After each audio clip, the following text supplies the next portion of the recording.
So you're 32 years old. You and a couple of buddies want to do something fun, but you're a little unsure of what you should do.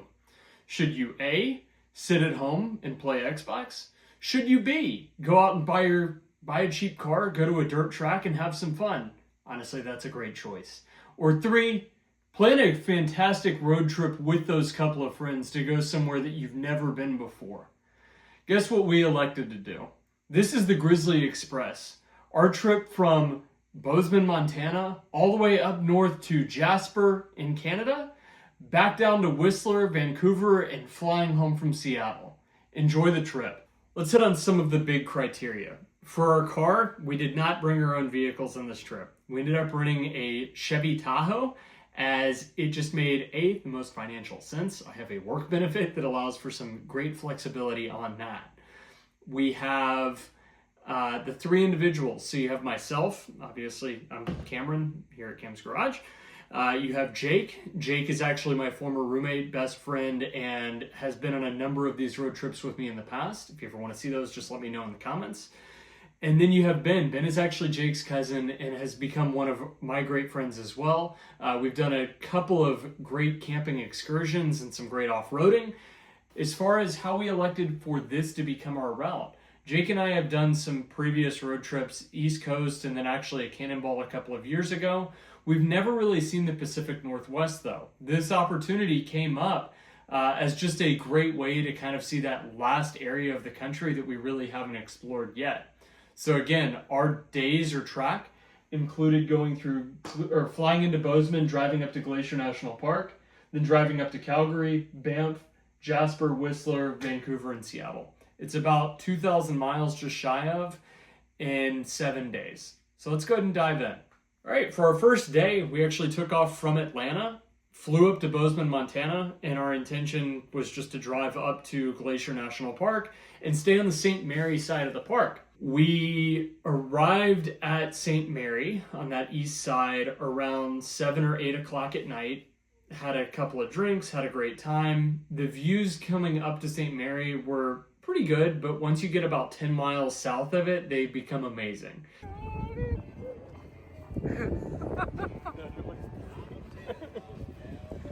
What up? What's up, Hoss?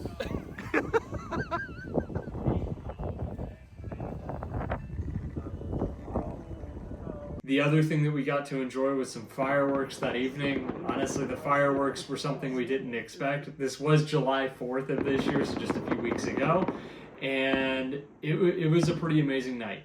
The hotel that we stayed in too was also great because it was right along a creek. So we actually left our screened window open overnight just to be able to listen to the stream as it was going by. It was really nice. So day 2, we decided to drive into Glacier National Park from St. Mary. It's about a 3-minute drive. No line, no issues getting into the park. It was really easy. Once we get in, you're actually driving on Going to the Sun Road, which is one of the prettiest roads that I've ever been on. We drove into the park a little bit. We went and did a hike. We did the Sun Point Nature Trail, which is about a 2.5-mile hike. Nothing crazy. And we just enjoyed the view. As you're driving through the park, it's really hard not to. Once we wrapped up our hike, we went ahead and went up to Logan Pass. Again, the views from Logan Pass are amazing. You're on top of a massive ridge just overlooking the park. It looks like something out of a fairy tale. It's pretty amazing. We didn't want to waste too much time though, so we went ahead, hopped back in the car, and drove out of the park to head towards Calgary. Now, our experience this day, we thought it would be pretty boring driving between Glacier and Calgary, and it was. We drove through the Canadian border. Fortunately, we actually made it through. It was pretty easy to get through that border crossing, not busy at all.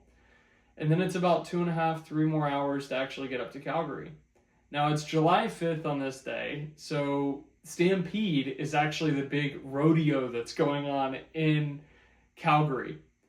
And I have to say, the attire, the environment, the everything that's going on in Calgary is actually pretty amazing. People are all dressed up in rodeo outfits. There's a whole lot going on. We ended up going out and bar hopping until way too late and had a great time. But yeah, would love to go back to Calgary at some later date. It's now day 3.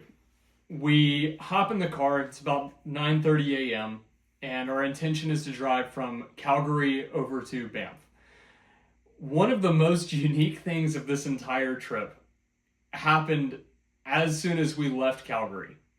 If you've never been to a Canadian Walmart, and we never had, it was the single most 90s unique experience that we have ever had. We walked into Walmart, and the floors are something straight out of the 90s. So they have the old-fashioned tiles, they have everything.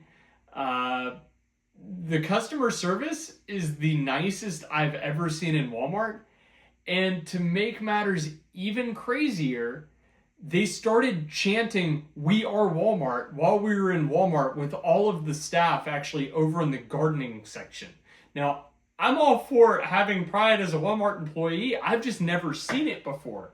In Atlanta, we don't really have that. But these people are all chanting and having the time of their lives and telling success stories at Walmart. Not something that I have ever seen, nor do I ever expect to see it again. If you ever have that chance, go to the Canadian Walmart. It is well worth your time.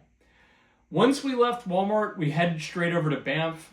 First 45 minutes, an hour is really boring. Then it gets really, really pretty as you get closer to Banff. Now, once we pulled into Banff, we realized, A, how crowded it is. It is unbelievably crowded.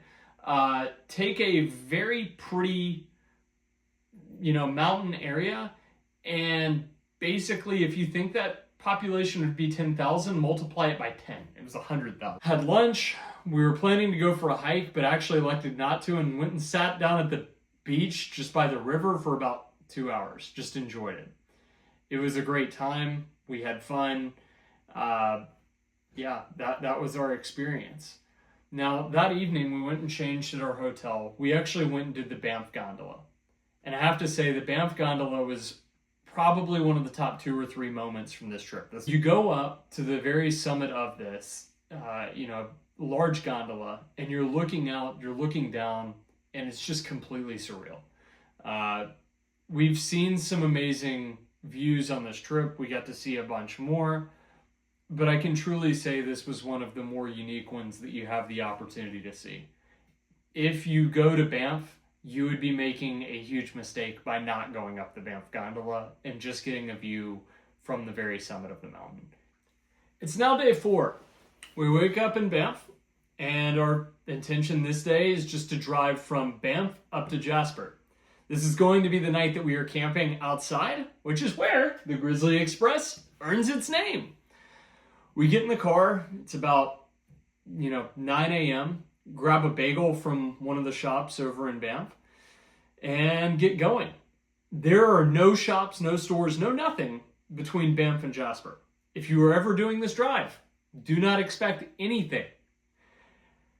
We get in, we start the drive. Our intention is also to stop by Lake Louise. Well, we learned from our hotel that usually that's like a 2 to 4 hour ordeal.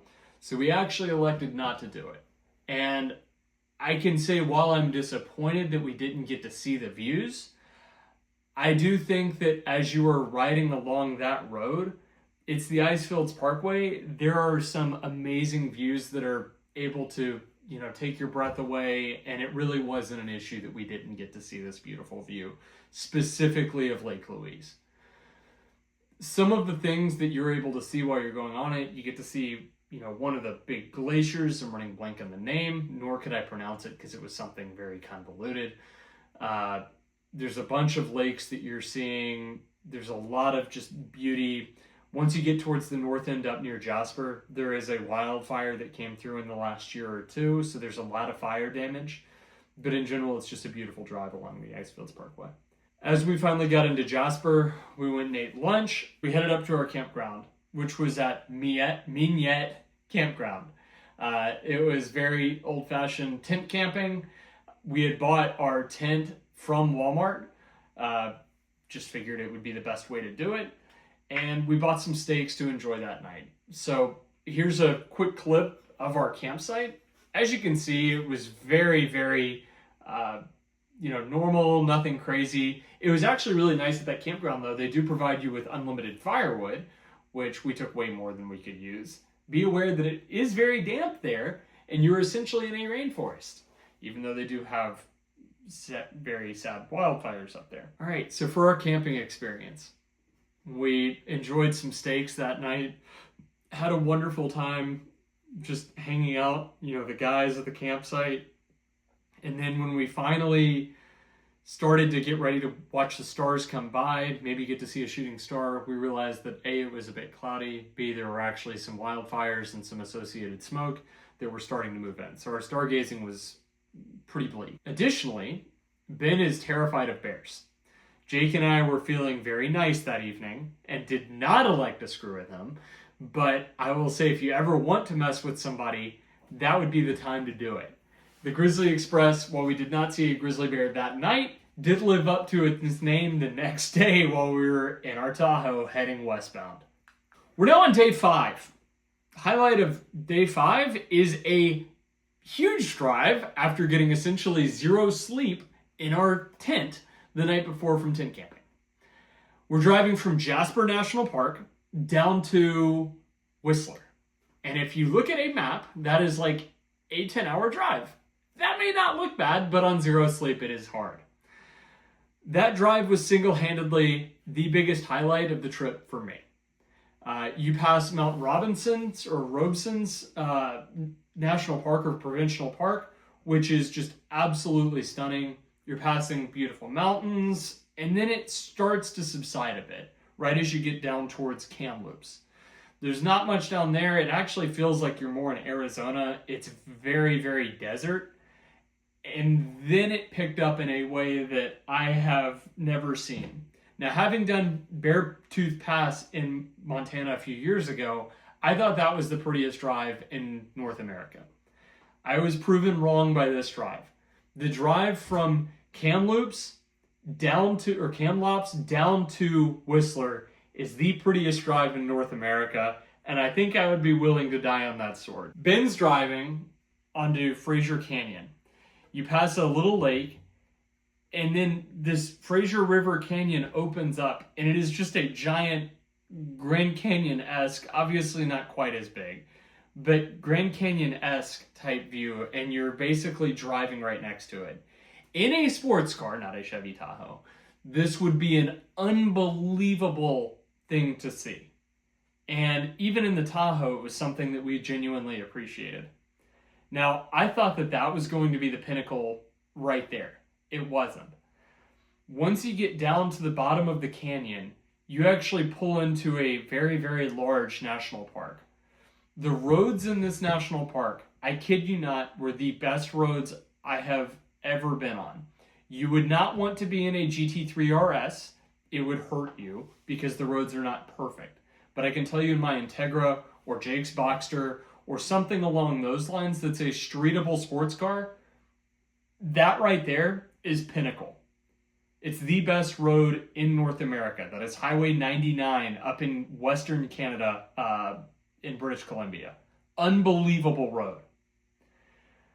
Ben's driving the entirety of that road. Jake and I are just absolutely dumbfounded. The only other time I've seen peaks like this was driving through Switzerland. It is actually that good. For that last 3.5 hours, we had that to drive. We finally arrived in Whistler, had a fantastic steak dinner. Yes, that's 2 steak dinners in a row, but hey, I'm on vacation, get to enjoy it. After dinner, we walk out, and there's a black bear in the middle of Whistler Village. There's a lot of people that got way too close to the bear, and that's very sad. If the bear comes out the people that are too close to it, the bear's at fault and they kill the bear. Fortunately, the police came in, they were able to get the bear out of the village without having to hurt the bear, which was amazing. Went to bed that night, finally felt well rested. Ben's starting to not feel that great because he had been prodding the fire the night before, trying to keep it going all night, and had inhaled a lot of smoke. So for the next couple of days, Ben's just trying to come back to life.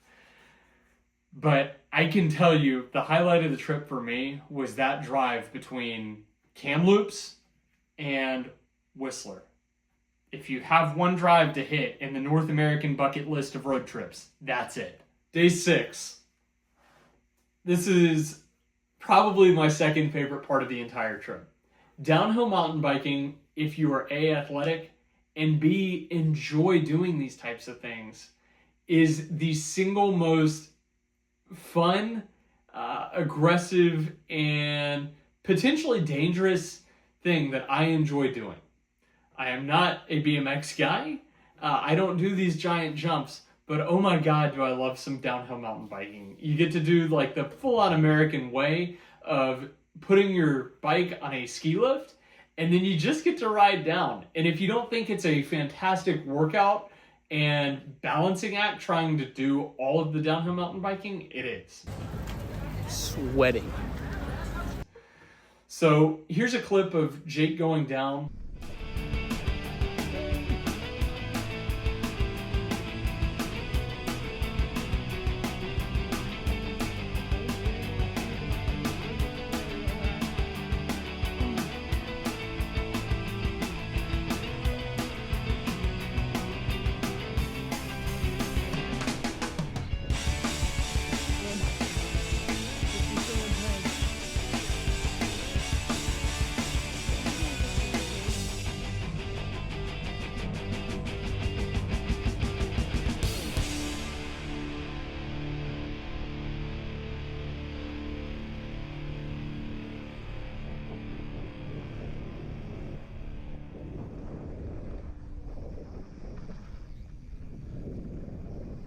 Whistler is by far the mecca of downhill mountain biking, at least that I have done. It was amazing, and I would give anyone the opportunity to try and go for something different. After we finish mountain biking, and one thing that you have to be really careful of is not completely killing yourself and wearing yourself out, because you do it very quickly. Sweating. We drove from Whistler down to Vancouver. Vancouver is my personal favorite large city in North America. If you haven't seen it, it's well worth going to. It's absolutely stunning. We enjoyed the drive. I had the opportunity of actually driving us down, and it is a beautiful, serene drive all the way down. Get to Vancouver, traffic sucks. Finally pull into the hotel and just go and rest in the hotel for a little bit. It's been a long day. And then we go out that night for hibachi and ended up going out bar hopping and just had a fantastic time. We went to the Gastown district. We had a fantastic time going to it was almost more of a speakeasy type bar, but just had a great night. As I said, Vancouver, favorite city in North America. As far as, anything over 1 million people, it is a beautiful place and truly just worth the experience. So my dog wanted to join for the last day of the trip. So today we're driving from Vancouver down to Seattle. It's about a 4-hour drive. What we didn't know is that the border crossing would take us about 2.5 hours.